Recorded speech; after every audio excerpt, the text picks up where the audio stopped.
वंदे मातरम, जय हिंद, नमस्ते। बंधु, आप जानते हैं कि प्रकृति ने मानव को जन्म दिया तो उसके सारे के सारे अधिकार समान रखे, ना किसी को ज्यादा अधिकार दिया ना किसी को कम अधिकार दिया, वो चाहे दिव्यांगजन हो या कोई और। लेकिन अब जब श्रेणियों की बात करते हैं तो वहां कुछ भिन्नताएं पाई जाती हैं। वो संपत्ति के मामले में विशेष तौर से देखने को मिलती हैं। जैसे आप देखते होंगे समाज में अक्सर जितनी भी दिव्यांगजन महिलाएं हैं या वैसे भी महिलाएं हैं, उनके पास यदि स्त्री धन को छोड़ दें तो ऐसी कोई संपत्ति अचल संपत्ति के रूप में नहीं होती जिससे कि यह माना जाए कि हाँ इनके पास संपत्ति है।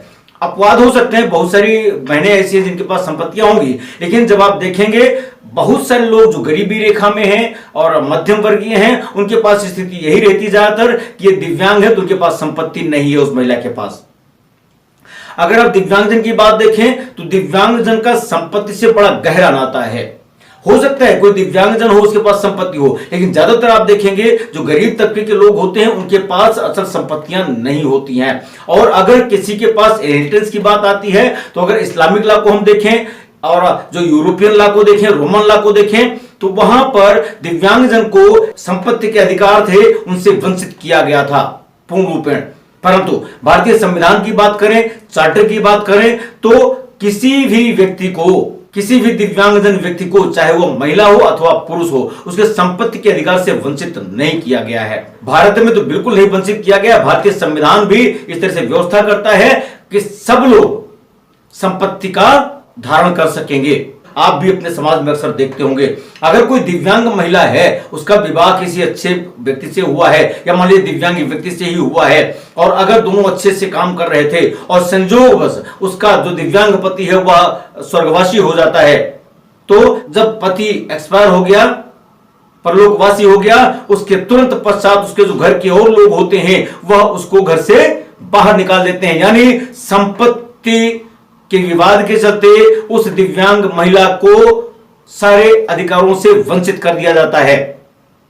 दिव्यांगजन की स्थिति आप जानते हैं, अभी भी जो गरीबी में है वो बहुत कम लोग मध्यम वर्गीय होते हैं। संपत्ति धारण की हम बात करें तो अगर कोई ऐसा ट्रांसजेंडर बंधु है, चाहे महिला है चाहे पुरुष है, अगर वो दिव्यांग हो गया तो एक तो आप देख ही रहे हैं, ट्रांसजेंडर अगर हुआ, किन्नर हुआ, तो घर के लोग उसको एक्सेप्ट नहीं करते, उसको फिर अपनी जमात में जाने के लिए विवश कर देते हैं, उसके साथ बुरा व्यवहार भी होता है।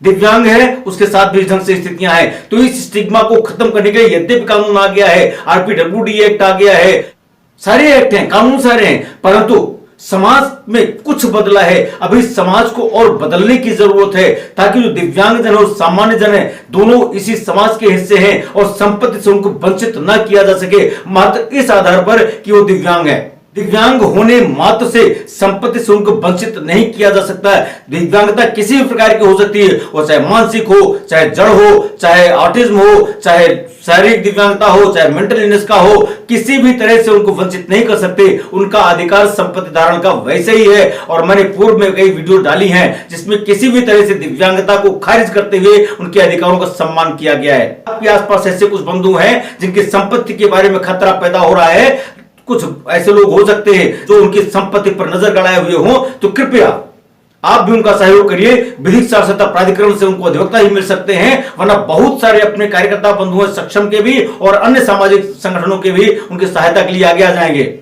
प्रशासन को जागरूक करने की जरूरत है, पुलिस प्रशासन को भी जागरूक करने की जरूरत है ताकि उनके अधिकारों का संरक्षण हो सके और दिव्यांगजन अपनी संपत्ति से वंचित ना हो सके।